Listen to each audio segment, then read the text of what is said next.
Za neke čaša je polupuna, za neke poluprazna, ali za Stella Artois svaka čaša je uvijek puna života. A o životu svašta imamo za reći. Volimo mudrovati, šaliti se, savjetovati, ali ponajprije volimo citirati. Zato smo odlučili svima koji vole nazdravljati životu dati priliku da to učine uz osobni citat. Organizirali smo kreativni natječaj Stella Artois čaša puna života u potrazi za najvrijednijim citatima.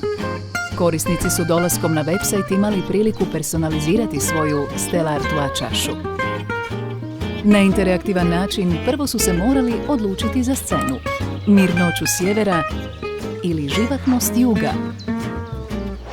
Nakon dizajniranja scene trebalo je odlučiti uživaju li više u njoj tijekom dana ili večeri. Posljednji korak bio je najvažniji. Naši korisnici su trebali razmisliti, prisjetiti se i upisati citat koji će krasiti njihovu čašu.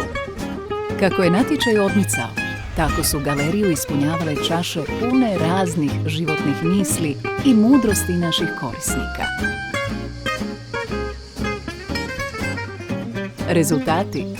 Stranicu je posjetilo 3442 korisnika s prosječnim zadržavanjem od 3 minute na stranici. Ostvarena je čak 2931 prijava uz conversion rate od 59%. A za kraj, autore 10 najkreativnijih citata nagradili smo upravo s njihovim personaliziranim pobjedničkim citatima na Stella Artois čašama. Pobjedničkim čašama smo dodali i paket Stella Artois piva za ljepše nazdravljanje čašama punih života.